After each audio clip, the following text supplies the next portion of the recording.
Балалар, мен бүгінгі тәрбие сағатымызды мынандай сұрақтан бастағым келіп отыр. Сендер есім алуға құқықтарың бар ма? Ойын ойнайық. Есім деген ойын ойнаймыз. Әрқайсың тұрып, мысалы, өз есімдеріне бір сын есімді қосып айтасыңдар. Ажарлы ажар қыз. Керімді Медина. Ақылды аярлы. Завал. Сыр. Ибатты аян. Аты Самир. Раған Жаныл. Нұрлы Нұрбақ. Ақылды әділетті егіздеріміз. Атты Паша.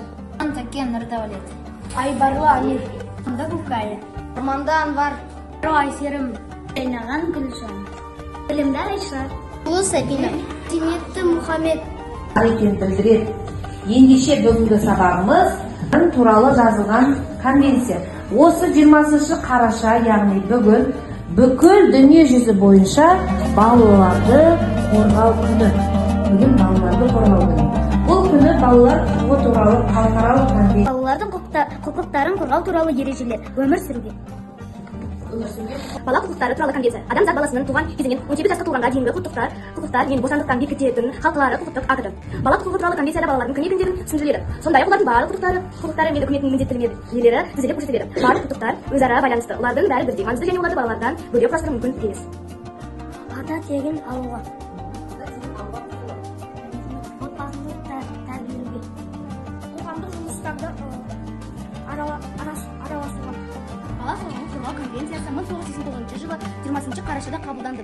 Конвенциясы 54 бабында өктемдік көрсетілген қорғау отбасы өмірінің тыныштығын сақтау, пікірін еркін білдіру көрсетілген. Қазақстан осы заңнамаға сәйкес 2002 жылы 8 тамызда Қазақстан Республикасындағы баланың құқықтары туралы заңы қабылдады.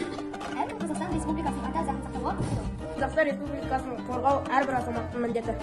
Азаматтық алуға, баспана алуға құқығы, мемлекетке құқығы, алуға құқығы. Табиғат байлықтарын қорғауға құқылы. Мекенге құрмет, кішіге ізет танытуға. Ғимараттың оның аумағын үнемі таза ұстауға құқылы. Сөз бостандығына құқылы. Ата-анаға қамқорлық көрсетуге. Тарихи мәдени мұраларды сақтауға құқылы. Жеке бас бостандығына құқылы. Демалуға құқылы. Мемлекеттік рәміздерді құрметтеуге. Денсаулықты сақтауға құқылы.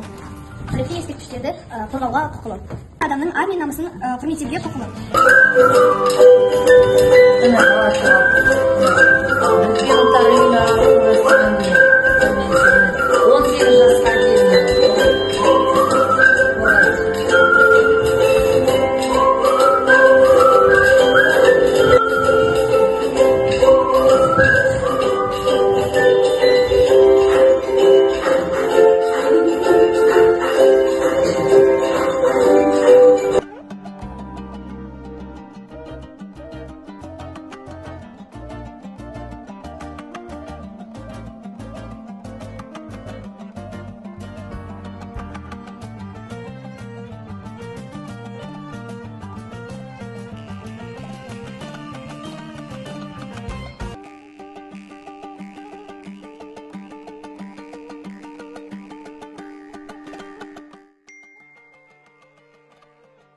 Бастап 18 жасқа дейін бала деп есептелесіздер.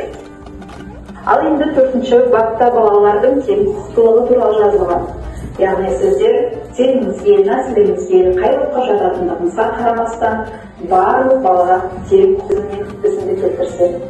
Адам ата-анадан туғанда есті болмайды. Естіп, көріп, ұстап, татып естірсе, дүниедегі жақсы жаманды